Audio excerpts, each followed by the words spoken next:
pergi berobat ke Malaysia. Salam kenal, mungkin belum kenal saya atau saya yang belum kenal semua orang tua murid atau orang tua sekolah minggu. Saya Ibu Ani ya. Saya gembala di tempat ini. Ya, gereja kita masih baru, karena itu kita yuk bersama-sama melayani di tempat ini supaya nama Tuhan ditinggikan. Baik, hari ini kita akan belajar firman Tuhan tentang penghalang relasi yang sehat. Kalau relasi itu berarti hubungan yang sehat. Bapak Ibu yang dikasih Tuhan, suami istri harus punya hubungan yang sehat. Orang tua dan anak juga harus punya hubungan yang sehat. Sesama rekan kerja harus punya hubungan yang sehat.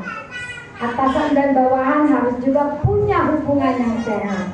Terlebih kita dengan Tuhan, Bapak Ibu, harus punya hubungan yang sehat juga. Hubungan yang sehat ditandai dengan apa? Dengan kita saling tahu apa yang menjadi kesenangan atau kesukaan dengan pasangan kita, atau apa yang menjadi kekurangannya. Ya, itulah tandanya hubungan yang sehat. Kita bisa saling mengenal. Baik, hari ini mari kita buka Alkitab kita, Yesaya 59. Kita masuk ke perjanjian lama, hanya 3 ayat saja. Yesaya 59 ayat 1 sampai 3. Sudah ketemu? Kalau sudah ketemu, yang ada di HP boleh dibuka. Mari kita berdiri bersama-sama, kita membacakan firman Tuhan ini. Yesaya 59 ayat 1 sampai 3, kita bersama-sama karena cuma 3 ayat. Mulai dari judulnya 1, 2, iya. Dosa adalah penghambat keselamatan. Sesungguhnya tangan Tuhan tidak kurang panjang untuk menyelamatkan, dan pendengarannya tidak kurang tajam untuk mendengar. Tetapi yang merupakan pemisah antara kamu dan Allahmu ialah segala kejahatanmu, dan yang membuat dia menyembunyikan diri terhadap kamu sehingga ia tidak mendengar ialah segala dosamu. Sebab tanganmu cemar oleh darah dan jarimu oleh kejahatan. Mulutmu mengucapkan dusta, lidahmu menyebut-nyebut kecurangan. Amin. Untuk firman Tuhan, silakan dulu Bapak Ibu yang kasih Tuhan. Di sini diberikan tugasnya, judulnya adalah penghalang relasi yang sehat. Di awal saya katakan tadi, setiap kita harus memiliki hubungan yang baik. Ya, hubungan itu adalah relasi yang baik. Terlebih untuk suami istri ataupun anak dengan orang tua dan sebaliknya. Bagaimana dengan kita, saudaraku? Kita pasti punya relasi dengan Tuhan, amin? Atau ada di sini nggak punya relasi dengan Tuhan? Kita punya relasi dengan Tuhan, saudaraku. Orang Kristen Tuhan beri hak istimewa, cara istimewa untuk membangun relasi yang baik, bahkan intim dikatakan dengan Tuhan, yaitu dengan doa. Dan doa kita tidak diatur-atur waktunya, dibatasi waktunya. Ada agama seberang, saudaraku, ketika kami datang bertamu, udah time-nya mereka untuk berdoa, dia harus meninggalkan kami. Sebentar ya, saya ini dulu. Hanya sebentar, gak ada 5 menit dia selesai. Saudaraku yang dikasih Tuhan, kira-kira kalau hanya 2-3 menit kita berbicara dengan seseorang, gimana? Sampai gak komunikasinya? Baik gak komunikasinya hanya 2-3 menit? Kenapa sampai sesingkat itu? Karena waktunya dibatasi. Kalau udah lewat, gak boleh lagi. Tetapi di dalam kekristenan, saudaraku, Tuhan Yesus mengajarkan kita apa? Masuk dalam kamar dan berdoalah di dalam kamarmu yang tertutup, sebab Bapamu berada di tempat yang tersembunyi. Kalau dikatakan masuk dalam kamar, ini masih punya waktu, saudaraku. Dan berkata apa? Berdoalah sebab Bapamu ada di tempat yang tersembunyi.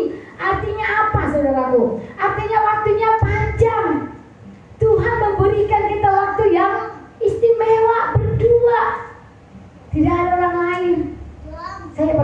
ceritakan di sini ketika saya dirawat di rumah sakit atau melahirkan OP satu kamar dengan orang seberang, saudaraku, dia harus mengikuti TV, maksudnya bukan menonton TV ya, tapi karena harus seperti itu arahnya, ya TV menyala dia seperti itu ya ke depan TV. Nah saudaraku, ini adalah aturan-aturan bagaimana dulu bangsa Israel. Ya, pada masa perjanjian lama, pada masa mereka masih di bawah hukum Taurat, orang-orang Israel harus seperti itu, saudaraku. Tetapi Yesus sudah mematahkannya semua dengan Yesus tersalib di kayu salib. Dikatakan ketika Yesus tersalib di kayu salib, apa yang terjadi Bapak Ibu? Pada jam 12 siang, tirai bait Allah terbelah dua. Artinya, tidak ada lagi pembatas, tidak lagi yang menghalangi, tidak ada perantaraan antara kita dengan Bapa. Maka saudaraku yang dikasih Tuhan, firman Tuhan ini didasari oleh apa? Ketika bangsa Israel merasa, kok Tuhan enggak jawab-jawablah kami, kok Tuhan tetap membiarkan kami ditindas, kok Tuhan tetap membiarkan kami dijajah. Saudaraku yang dikasih Tuhan, sering gak kita seperti itu? Kok Tuhan gak jawab doaku? Kok Tuhan tetap biarkan aku seperti ini? Akhirnya pergilah ke gereja yang besar, pergilah ke pengkhotbah yang besar, karena dia merasa dia gak punya kuasa untuk berdoa kepada Tuhan. Saudaraku, jangan salah. Memang ada yang Tuhan kasih karunia kepada seorang hamba Tuhan atau seseorang untuk mungkin karunia penyembuhan, ya kan? Tetapi ingat saudaraku, bahwa Tuhan Yesus ketika dia di Bukit Golgota mengalami meregang nyawa, itu tirai bait Allah sudah terbelah dua. Artinya Bapak Ibu langsung aja dengan Bapa, langsung aja dengan Tuhan berbicara. Ya, tetapi saudaraku, banyak orang Kristen lebih percaya kalau didoakan dengan hamba Tuhan yang mungkin terkenal. Sampai ada seorang ibu dulu, orang tua murid saya bilang seperti ini. Karena kan dia dari seberang, orang suku suku dari sana masuk ke Kristen karena pernikahan, tetapi dia di gereja tradisional. Jadi saya sarankan sama dia, kalau kamu mau bertumbuh, pergi ke gereja yang berbahasa Indonesia supaya kamu bertumbuh, saya katakan. Lalu dia masuk ke gereja seperti kita. Tapi saudaraku yang dikasih Tuhan, mungkin karena gereja itu terlalu banyak umat, sehingga dia tidak dilayani. Ya, dia tidak dilayani secara pribadi. Akhirnya imannya tidak bertumbuh juga. Dia hanya datang melihat komunitas yang besar. Ini yang salah ya. Wah, banyak kenalan yang lumayan ekonominya, tetapi imannya sesungguhnya tidak bertumbuh. Sehingga dia merasa ketika dia tetap keadaannya ekonominya stuck di situ, miskin mau dibilangnya, tiga itu sebenarnya bukan beasiswa saudaraku, tetapi beasiswa secara paksa. Mau dibilang artinya apa? Tidak dibayar. Tapi saya orangnya nggak tegaan. Ya tiga anaknya itu nggak bayar sampai tamat. Saya selalu berpikir gini, ya udah deh, nanti nggak bayar, nggak pernah aku sampai jatuh miskin. Selalu apa yang saya inginkan kepada Tuhan, Tuhan selalu beri. Memang tidak segampang memberi telapak tangan. Tuhan selalu memberi ujian dan tantangan dan kesabaran. Tetapi yang saya perhatikan selama hidup dalam pelayanan dan pekerjaan atau usaha, Tuhan tidak pernah meninggalkan kita. Nah, ketika ibu ini punya paradigma gini Bapak Ibu, pokoknya kan besar, jumlahnya banyak. Jadi dia bilang kayak gini, kami nggak punya kesempatan menyalam Bapak Gembala kami. Kenapa? Wow, ribuan umatnya Terus gimana? Aku percaya kalau Bapak itu udah salam aku dan menaruhkan tangannya di atas kepalaku, pasti ekonomiku berubah. Saudaraku, ini adalah iman yang salah. Jangan sampai orang Kristen punya iman seperti itu. Kalau dia punya iman seperti itu, berarti Bapak Gembalanya itu melebihi Tuhan Yesus. Jangan kita mengidolkan ya gembala atau yang hebat-hebat lebih daripada Tuhan Yesus Kristus. Kalau seorang pendeta atau pelayan Tuhan dia punya karunia, ingat saudaraku, jangan sampai kita mengidolakan dia dan membuat dia seperti melebihi dari Tuhan Yesus. Nah, ibu ini punya iman yang salah. Karena saya bilang Spirit yang ada pada Bapak itu adalah dari Tuhan. Tuhan yang sama yang ibu sembah. Kalau ibu juga mau diberkati Tuhan, tidak perlu lewat harus kamu punya iman. Bapak itu menumpangkan tangan di atas kepala ibu. Ibu langsung ke Tuhan. Saudaraku yang dikasih Tuhan, seperti itulah bangsa Israel waktu itu, saudaraku. Mereka dijajah, mereka tertindas, sehingga mereka tetap hidup dalam keputusasaan, sehingga mereka menyembah ilah-ilah lain. Kalau ibu ini tidak menyembah ilah lain, tetapi secara tidak langsung dia sudah mengidolakan gembala. Hati-hati, saudaraku. Kalau dulu bangsa Israel langsung tuh bentuknya ada bal, ada patung lembu emas, ada macam-macam ya. Ke gunung-gunung, ke pohon-pohon dulu nenek moyang kita. Tetapi ilah sekarang banyak, saudaraku, yang tidak disadari orang Kristen. Apa? Orang Kristen tidak bertumbuh imannya ketika dia hanya melihat, wah di gereja itu banyak umat, pendetanya terkenal, tetapi dia tidak mengalami perjumpaan dengan Kristus. Tetapi ketika dia bertemu dengan orang Kristen, soknya luar biasa. Sombongnya tidak dia sadari ketika dia ada di komunitas yang besar dan ketemu dengan orang-orang yang berdosa. Ini namanya sombong rohani. Saudaraku, hati-hati. Ketika seorang pelayan Tuhan dipercayakan mungkin menjadi pemimpin praise and worship di gereja yang besar yang banyak umat. Lalu maksudnya gini ya, yuk kita ke sana, coba ke sana. Dia enggan, saudaraku. Merasa gak level. Hati-hati. Itu juga cara iblis. Ada kesombongan. Ingat bagaimana Lucifer Tuhan jatuhkan dari surga. Lucifer adalah seorang malaikat Tuhan, pemimpin puji-pujian. Kalau pemimpin pujian berarti dia yang luar biasa menyembah, amin. Dia yang bisa mengajak semua jemaat menyembah Tuhan, punya suara yang bagus. Tetapi lihat, kesombongan ada pada Lucifer. Banyak juga pelayan Tuhan yang tidak menyadari hal seperti itu. Bahkan juga jemaat. Maka saudaraku yang dikasih Tuhan, hari ini kita diingatkan Tuhan supaya kita, ketika kita merasa doa kita tidak dijawab oleh Tuhan, maka ada yang harus kita introspeksi. Ya, bangsa Israel ini mereka tertindas terus ya oleh bangsa Manasye. Mereka tidak bisa menang, kalah terus. Maka Tuhan menegur mereka lewat Nabi Yesaya. Apa yang menghalangi doa mereka, saudaraku? Apa yang sering menghalangi doa kita kepada Tuhan? Ya, karena tadi dikatakan tadi ya di awal ini relasi yang sehat ya. Jadi kalau doa kita rasakan tidak dijawab Tuhan, jangan buru-buru menyalahkan Tuhan, saudaraku. Jangan buru-buru bilang Tuhan gak care, Tuhan gak mampu, sehingga meninggalkan Tuhan. Ya, banyak perempuan Kristen meninggalkan Tuhan karena apa? Merasa Tuhan Yesus Kristus nggak sanggup menolong dia, ya kan? Waktu dia susah, ya, waktu dulu kakak saya kos di Baloi, saudaraku, saya ngeri lihat rumah kosnya, yang punya rumah kos orang Kristen, pengatua di sebuah gereja. Tapi ini mungkin beda prinsip dengan saya ya.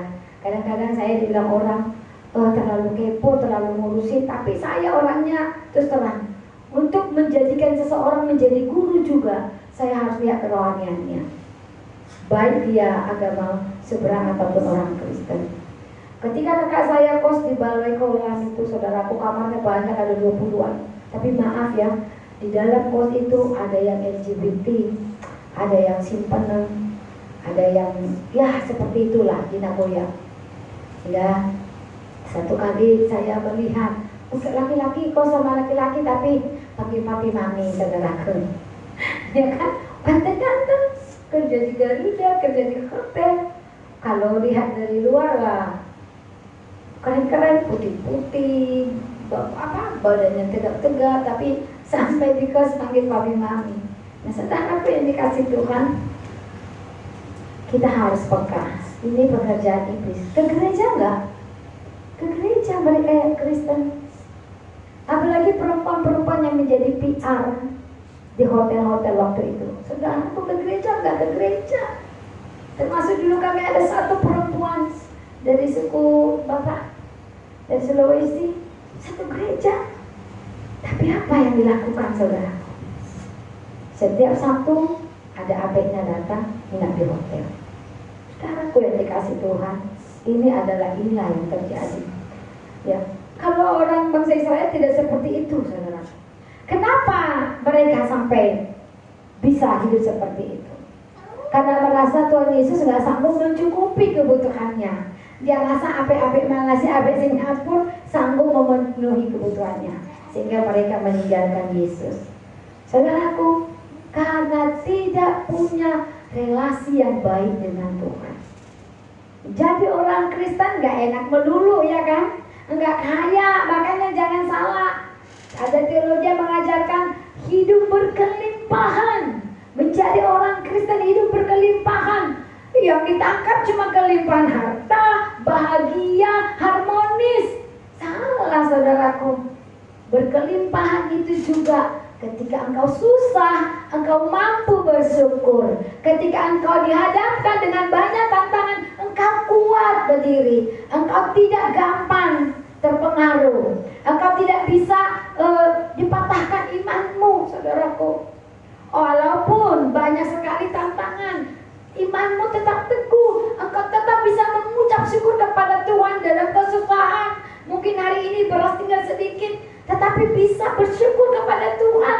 Bisa tetap berdoa bersama dengan suami. Itu yang namanya berkelimpahan.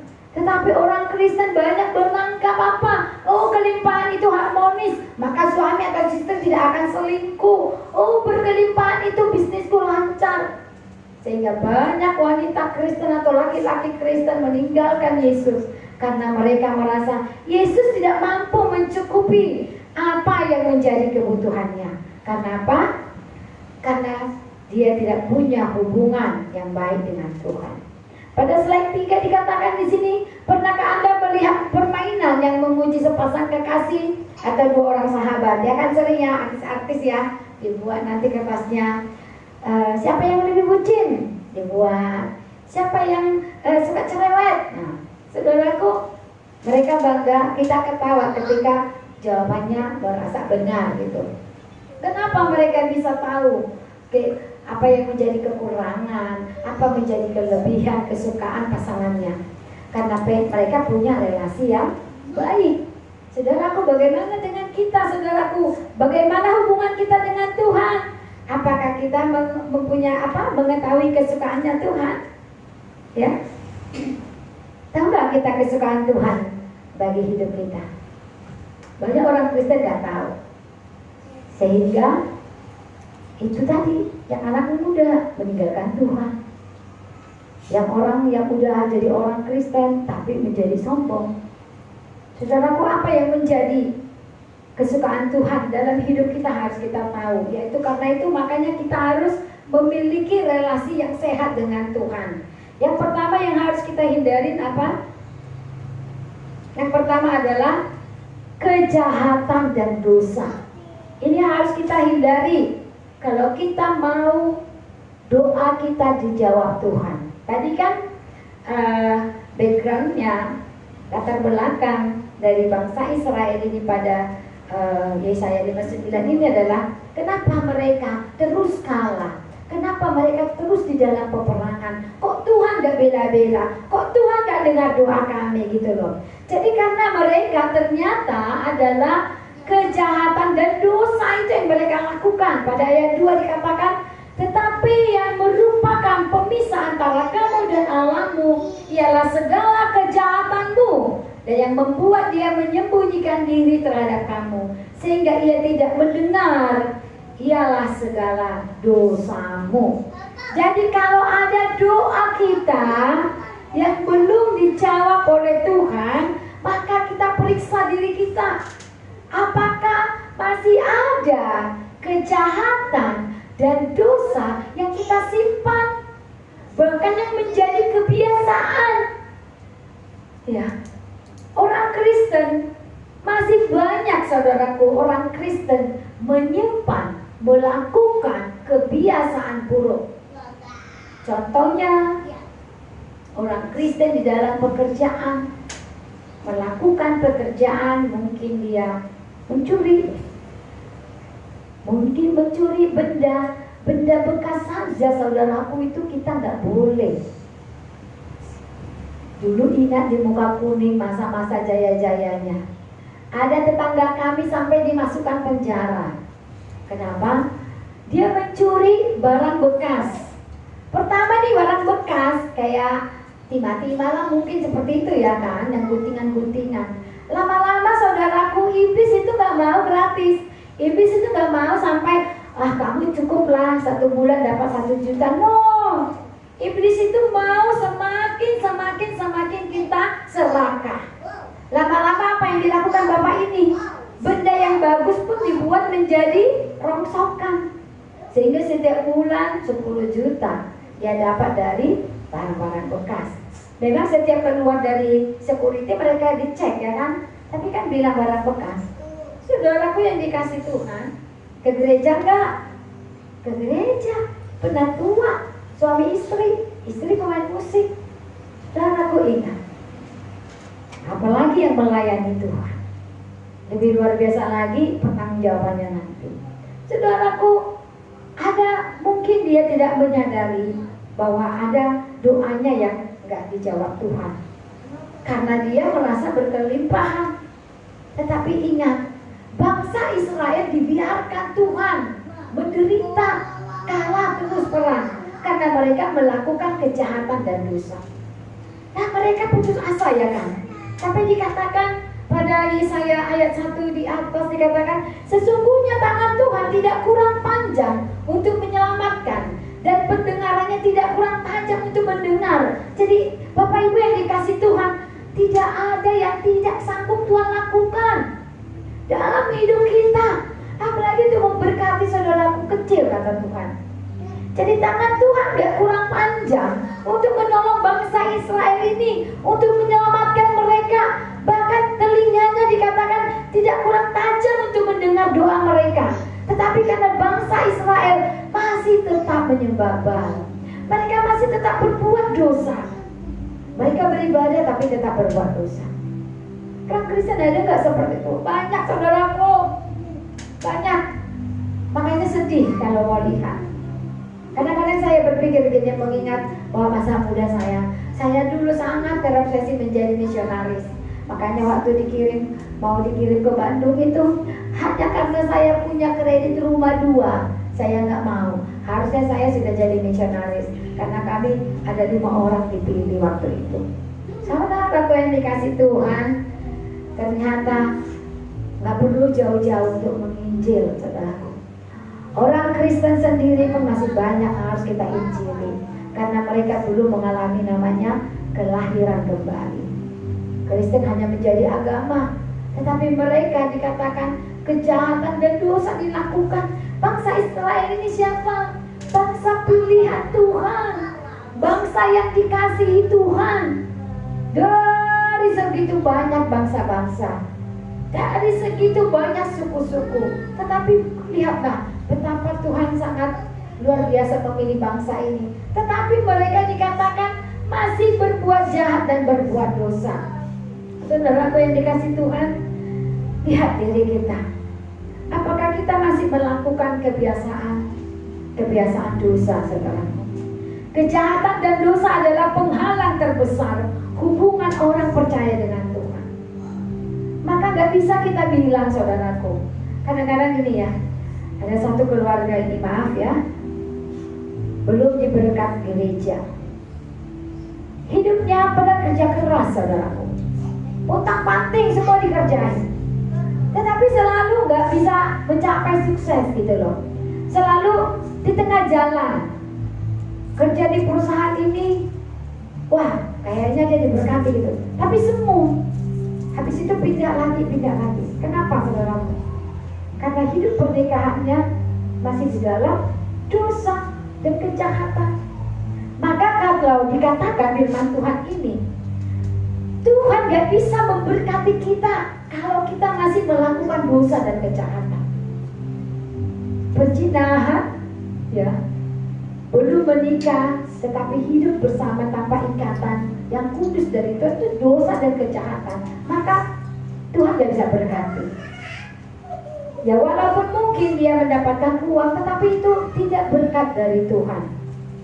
Ketika Tuhan menebus segala dosa kita di kayu salib, dan kita percaya pada karya anugerah yang dikerjakan oleh Kristus, sebenarnya relasi kita dengan Tuhan sudah dimulai.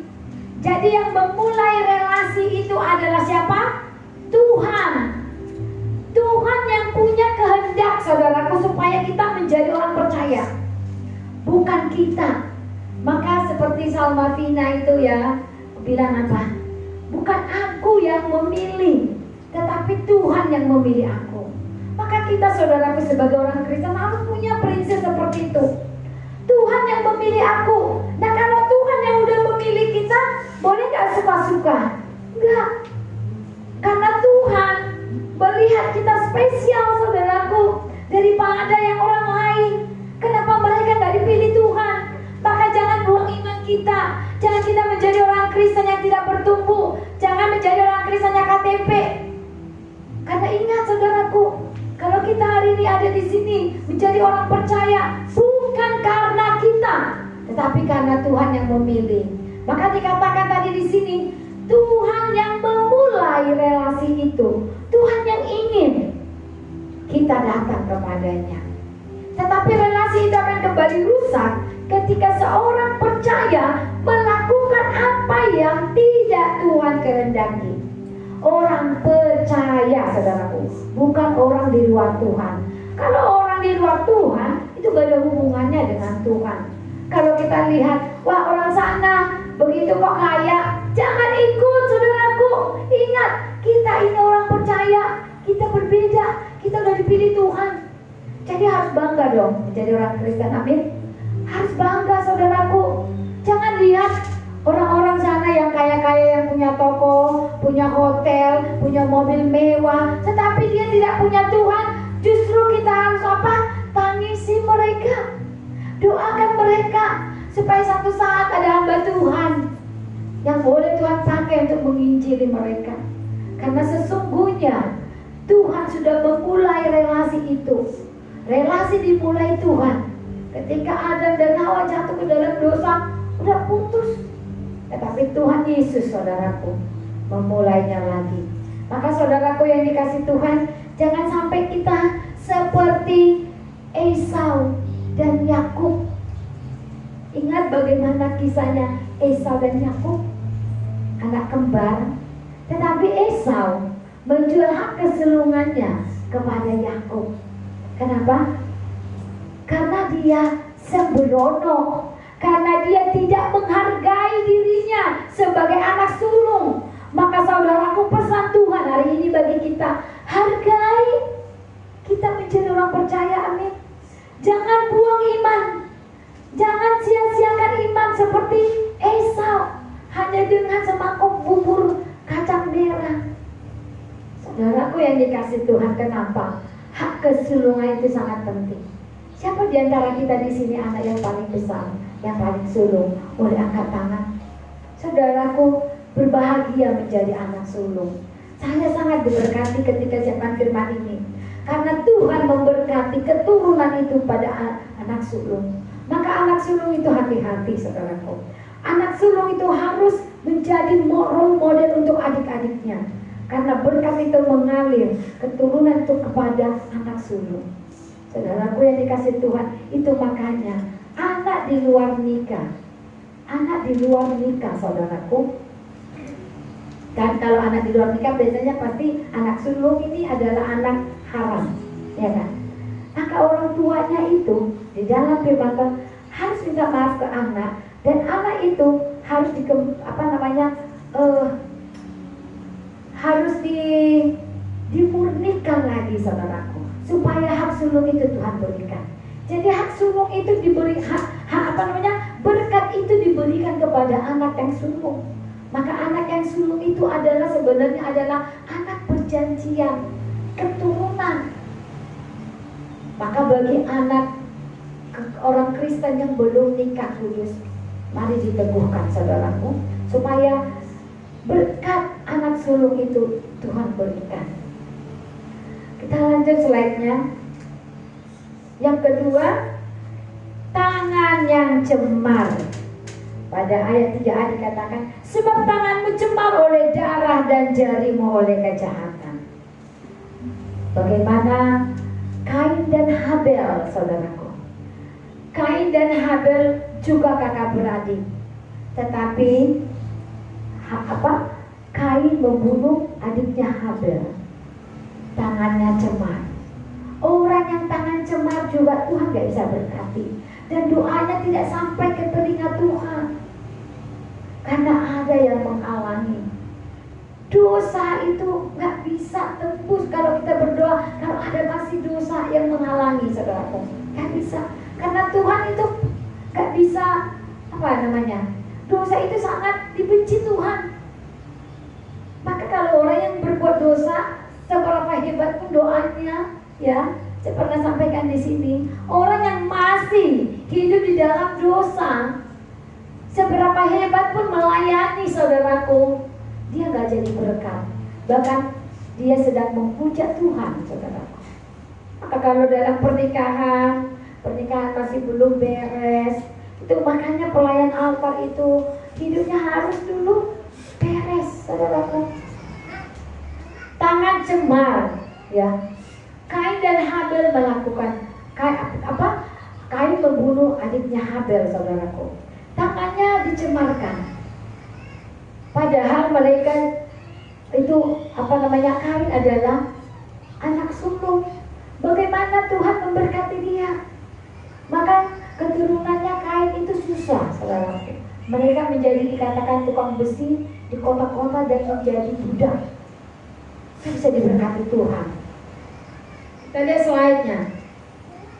Tuhan Yesus pernah mengatakan, dan jika tanganmu menyesatkan engkau, punggahlah, karena lebih baik engkau masuk ke dalam hidup dengan tangan kudung daripada dengan utuh kedua tanganmu dibuang ke dalam neraka, ke dalam api yang tak terpadamkan.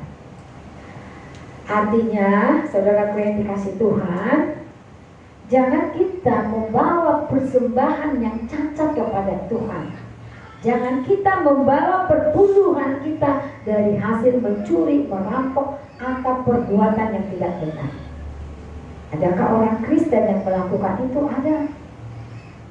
Dia buka bisnis judi, dia mungkin bisnis tipu-tipu, tapi dia kasih persembahan ke gereja, dia bawa perpuluhan ke gereja. Maka saudaraku yang dikasih Tuhan, Tuhan katakan di sini, lebih bagus kamu datang dengan tangan kudung daripada engkau dengan tangan yang utuh tetapi tanganmu tercemar. Adakah orang Kristen pelayan Tuhan yang melakukan itu? Ada. Itu makanya banyak gereja-gereja karismatik yang disorot berpuluhan dibuat kemana? Buat mewah-mewah, buat hidup hamba Tuhan yang mewah-mewah. Saudaraku yang dikasih Tuhan, kalau mau kita belajar tentang Tuhan, perpuluhan itu digunakan untuk apa? Untuk pelayanan, bukan untuk mewah. Bukan untuk seorang gembala dari perpuluhan pakai beli Alphard, beli mobil mewah, beli jas yang mewah-mewah.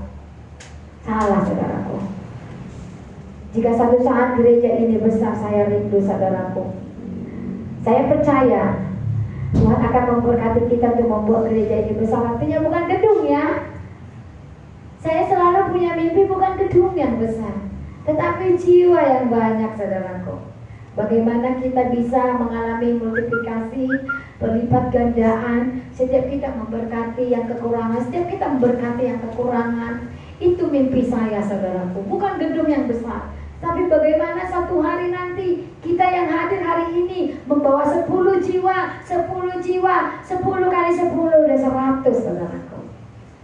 Dan bukan namanya pindah-pindah gereja, ya, trennya sekarang. Tetapi bagaimana banyak orang yang berdosa di sana, orang yang susah yang nggak bisa datang dijangkau. Kita datang menjangkau mereka. Itu mimpi saya, saudaraku. Seperti Tuhan Yesus, saudaraku. Dia jalan-jalan, dia mengembara. Dia tidak membangun gedung yang besar suruh datang orang, tidak. Tetapi dia pergi menjangkau jiwa. Saudaraku, mari kita jemaat GBI Faith pergi jangkau jiwa bawa kepada Tuhan. Itulah gereja yang sesungguhnya. Ya. Dengan cara apa?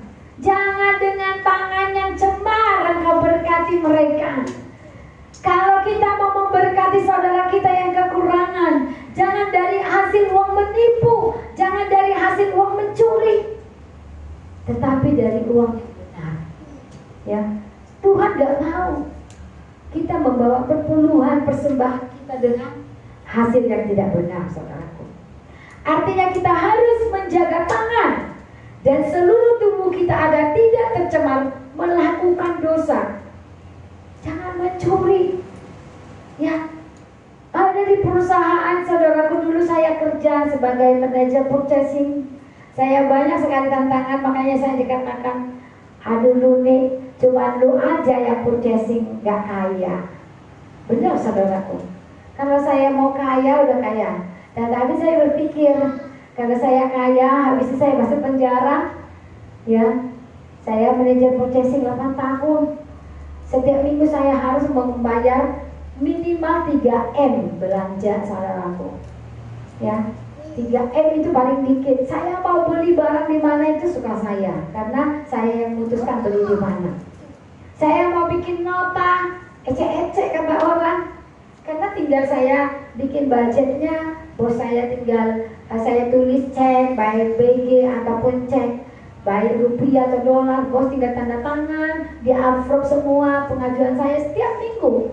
Saudaraku, kalau saya mau kaya, saya banyak sekali peluang untuk kaya. Tetapi karena anak Tuhan, lebih takut Tuhan daripada tergiur harta. Saudaraku, mungkin kalau saya nggak takut Tuhan, nggak dipakai orang Singapura ya, sampai 8 tahun jadi purchasing manager.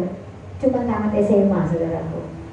Tetapi Tuhan luar biasa memakai anak Tuhan yang jujur. Karena itu saudaraku, kalau kita bawa persembahan kita kepada Tuhan, jangan bawa hasil mencuri, jangan bawa hasil tipu-tipu, tapi bawa yang dari hasil kita, walaupun sedikit.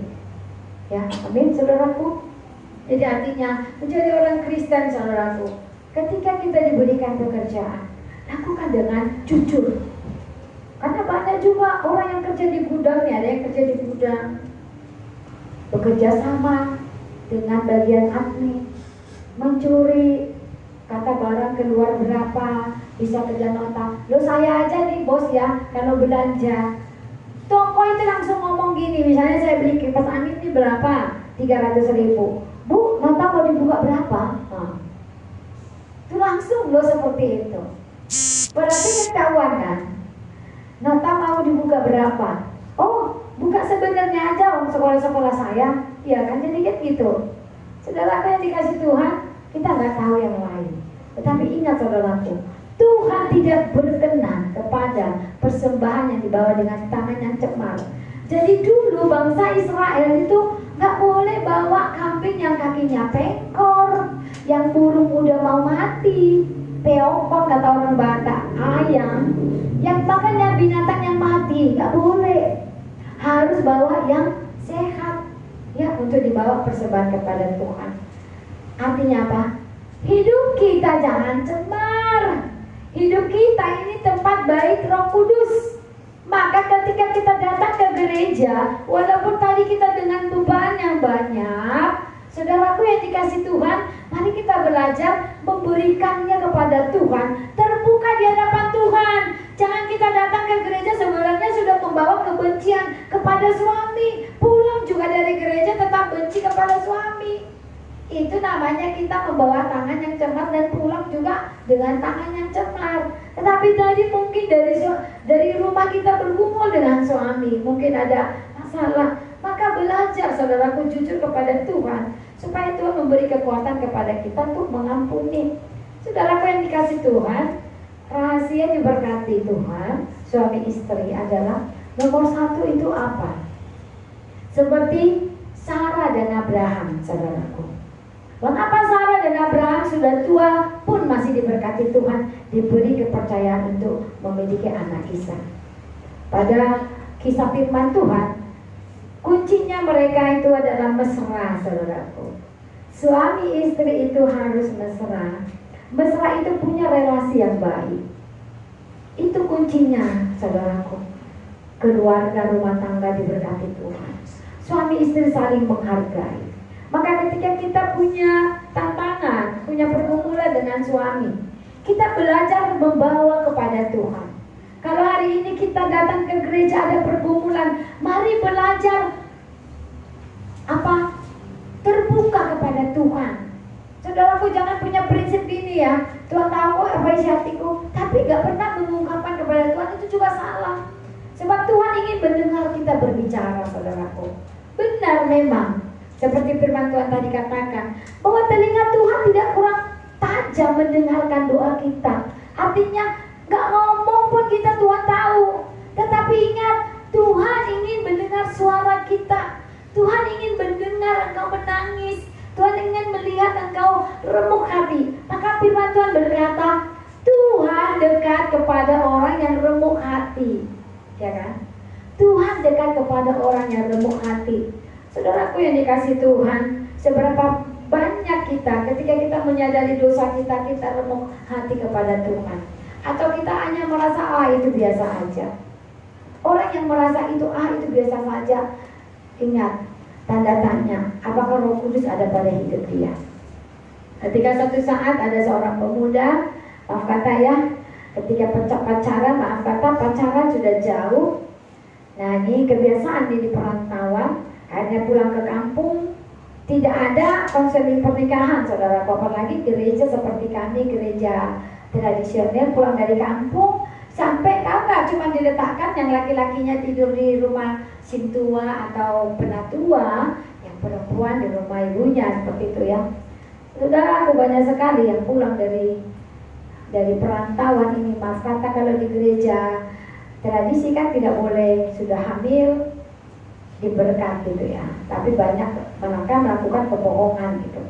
Tidak ada lagi pelayanan pranikah, saudaraku. Tidak ada lagi bimbingan konseling seperti kita. Saudaraku, mereka diberkat gereja.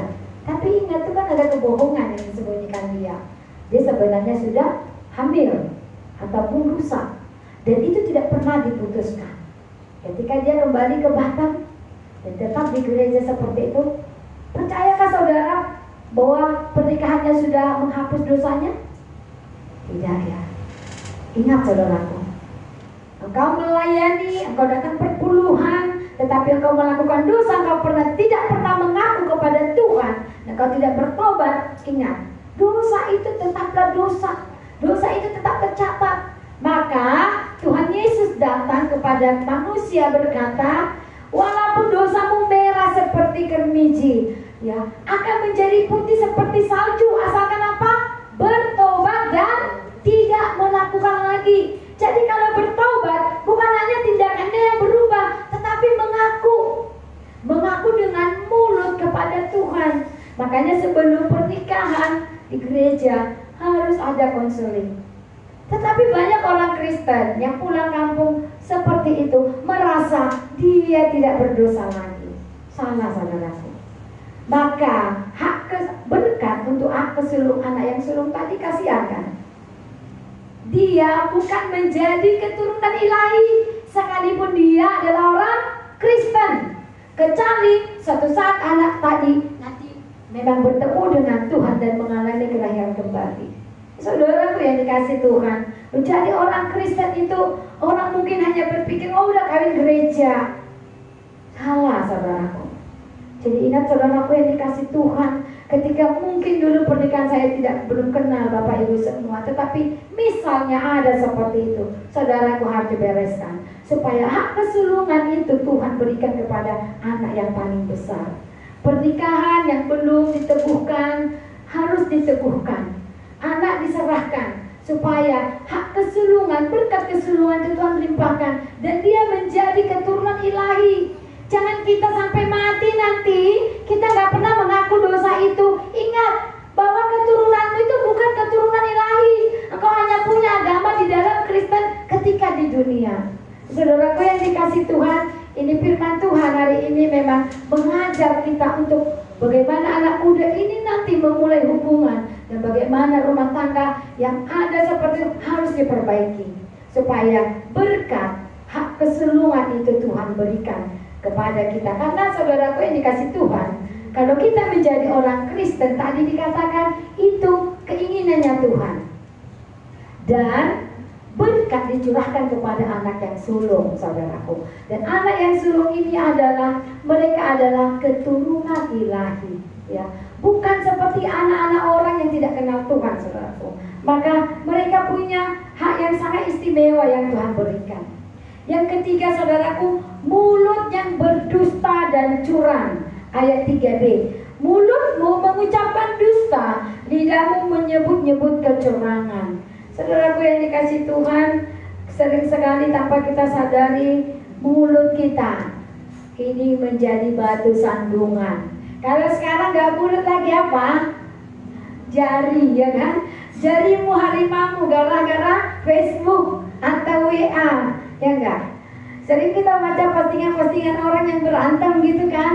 Yang gimana gitu. Oh, jadi dibilang jarimu adalah harimaumu. Nah, saudaraku yang dikasih Tuhan, bangsa Israel ini juga ternyata mulut mereka tidak mereka jaga. Mulut mereka berdusta dan curang.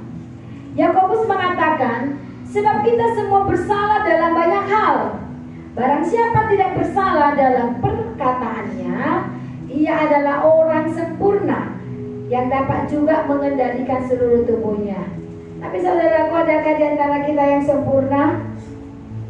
Tidak ada, ya. Hanya Tuhan Yesus yang sempurna, saudaraku. Tetapi walaupun kita nggak sempurna, apa yang Tuhan berikan kepada kita supaya kita semakin mendekati seperti Tuhan Yesus, yaitu pertobatan. Pertobatan bukan sekali, saudaraku. Jadi jangan sampai ada ajarannya Paul Prince, Hyper Grace, saudaraku yang di Singapura. Memang moto mereka, sekali Yesus tetap Yesus. Itu benar. Sekali Yesus tetap Yesus. Kalau GBI, sekali GBI tetap GBI gitu kan. Supaya nggak pergi mana-mana katanya. Nah, Hyper Grace ini seperti ini, saudaraku. Ketika kita sekarang ini dibaptis nih jadi orang Kristen yang dari seberang atau dari apa, tapi engkau bebas berbuat dosa, engkau bebas lagi kembali ke manusia lamamu, dan ketika mati tetap punya hak di surga. Saudaraku, mau masuk akal nggak? Mau masuk akal, ya. Tetapi tahu nggak, gereja itu banyak nggak followernya? Wow, banyak sekali. Manusia lebih suka mendengarkan firman, pengajaran yang mengenakan telinga, bukan yang menegur, bukan yang tentang neraka, saudaraku, tetapi tentang berkat. Itulah fenomenanya orang sekarang. Senang dengan apa? Tempat yang nyaman, ya kan? Musiknya wah, yang di depan ini keren, khotbahnya tentang berkat dan berkat dan berkat. Ketika dia buat dosa, gak ada yang negur. Kenapa? Gimana mau negur? Gembalanya 1, jemaatnya 5.000. Bagaimana mau membereskan, maaf kata, rumah tangga yang belum nikah, anak-anak gadis yang suka dengan ape?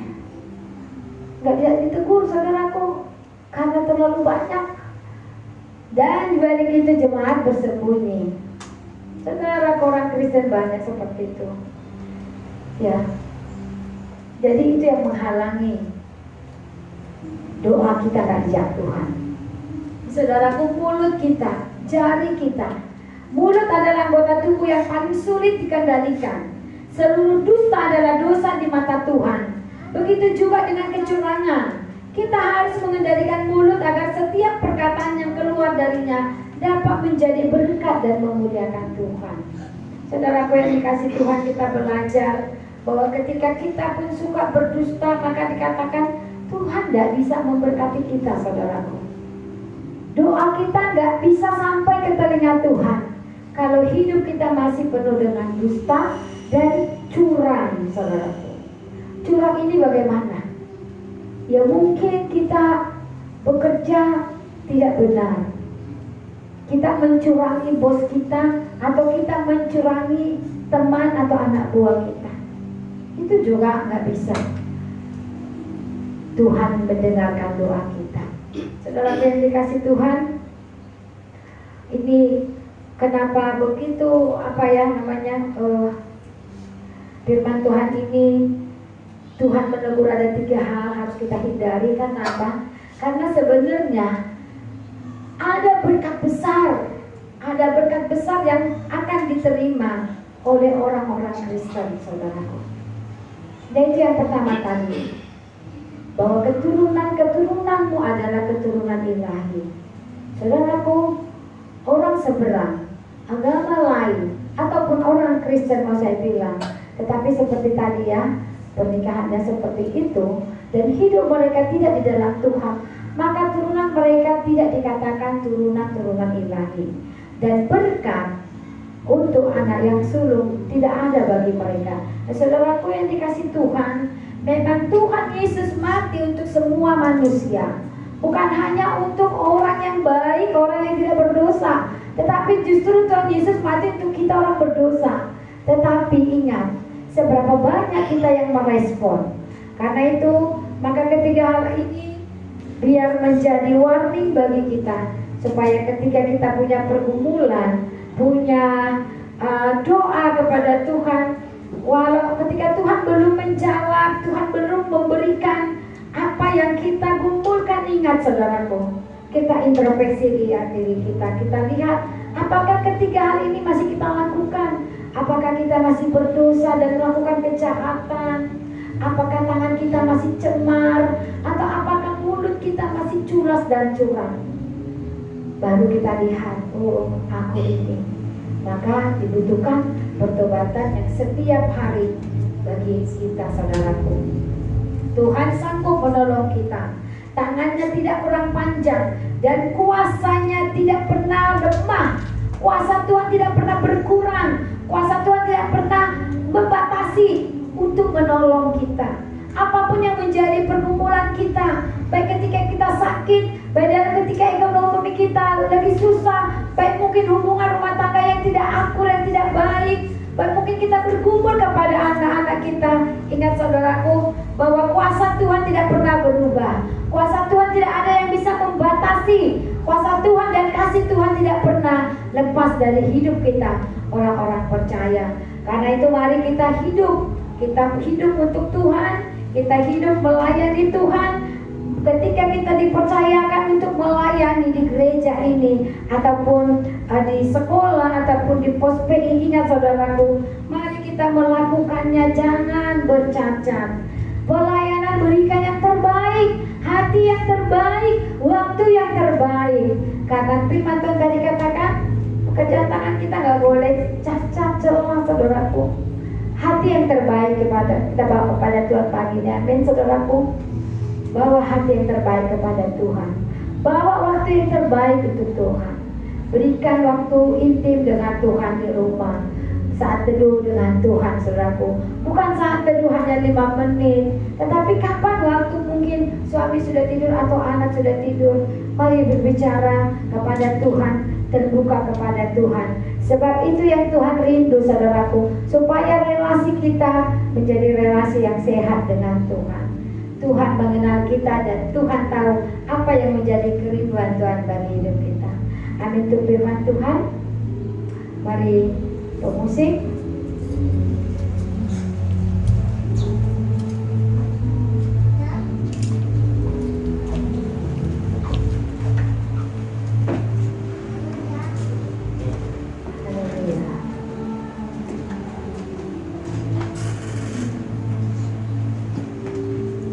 Saudaraku yang dikasih Tuhan, tidak ada yang kita bawa kepada Tuhan selain hati seorang hamba.